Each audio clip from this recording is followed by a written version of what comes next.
Hi guys, welcome back for another day of Halloween week. Today we are covering the case of Chaim Weiss. So Chaim was 15 years old and living in a yeshiva Jewish Orthodox boarding school. I'm pretty sure I said that right. If I didn't, I deeply apologize. It is what it is. In Long Beach, New York in 1986.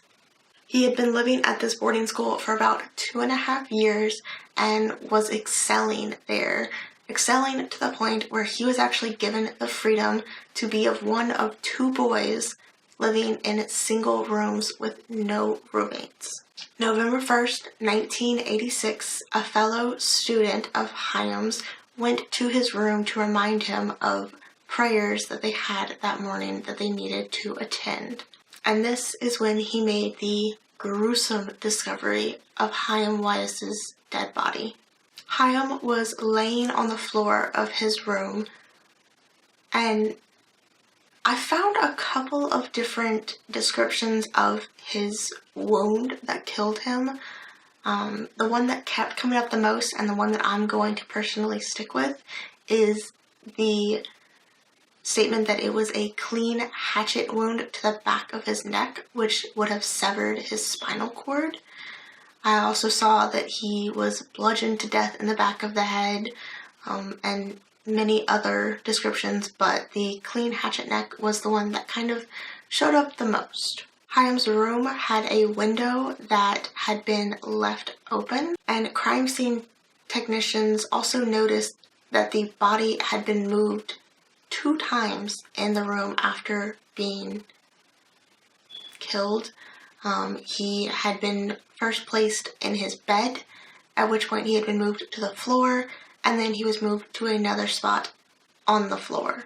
Now, both of these things, both the window being left ajar and the body being moved to the ground, are actually Jewish traditions that are supposed to help the soul be released and sent to heaven, I guess, wherever souls go. Now, the fact that these traditions were adhered to tells police that whoever murdered Chaim was probably very, very much a part of the Jewish Orthodox religion and followed it, because actually there was some discussion online about whether or not these traditions were necessarily upheld a lot of the time, and from what I could tell, they weren't necessarily normal. They were just kind of considered traditions that are kind of like more old-timey, that weren't necessarily done anymore. So it tells investigators that really the person that did this would have been very, very familiar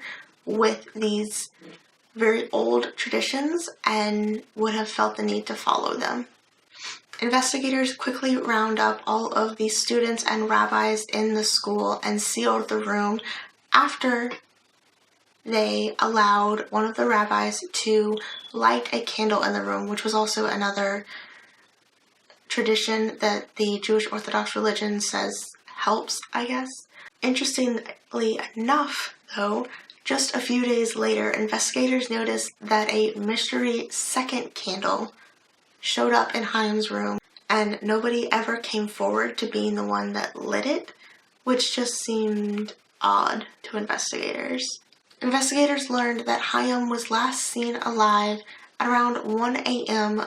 in the hallway outside of his dorm, reading and possibly studying. You see, this particular Halloween actually fell on Sabbath, which meant that lights weren't typically supposed to be on inside of the dorm rooms, so it was actually fairly normal for these students to be out in their hallway using the lights in the hallway to read and study and be awake later than they, would normally if all of their lights were shut off. After this sighting, nobody would see Chaim until the morning after, when his body was discovered. Apparently, due to it being Sabbath, students and rabbis were not permitted to speak to investigators immediately after the body was found. However, even after this period of time ended, they had to wait. They still seemed unwilling to speak to the police. One nearby student did report to police that he was laying in his room when he heard the door of his dorm being opened and shut very quickly. Now, he, at the time, just assumed that it was his roommate and never got up to investigate. When police went to speak to Chaim's father, at first, he wasn't even told that his son was murdered. He was told that there had been an accident and Chaim was hurt and that he needed to come to the school immediately. After finding out that his son had been brutally murdered, Chaim's father told police that some very odd things happened in the months leading up to Chaim going back to school from summer. That summer, Chaim had called his father from camp, crying and begging to come home, which apparently was very much outside of his normal behavior. Also in August, when Chaim was in Europe with his grandparents, his father Anton got multiple phone calls from his rabbi Avram Cooper inquiring about when Chaim would be home. And I do mean multiple phone calls. Once Chaim was home, he got another phone call from Cooper demanding that Anton bring Chaim to his home to have a meeting. Chaim and Cooper went into a separate part of the house in this meeting and talked alone, and afterwards Chaim refused to tell his father what was spoken in this meeting. As for suspects, well, there aren't really any. Police polygraphed 40 different people but learned absolutely no helpful information. The school was very quick to point the finger at a janitor who Chaim had actually had some sort of encounter with earlier in the year, and as well as a mentally ill man who was a suspect of a couple of break-ins in the nearby area. However, police eventually cleared both of these men and said they had absolutely no involvement with the murder of Chaim, or at least no reason to be involved in the murder of Chaim. Police did receive tips that a student of the boarding school was spotted by a runner near the nearby boardwalk in the very early hours of November 1st. And the runner said that the student just seemed out of place, whatever that means. The student, however, was never identified, and this lead kind of ended up fizzling out. One piece of information that I kept finding that I can't necessarily say is connected, so I want you to take this with a grain of salt. However, just prior to Chaim's murder, a few years, another boy at the school ended up committing suicide by hanging himself in the bathroom.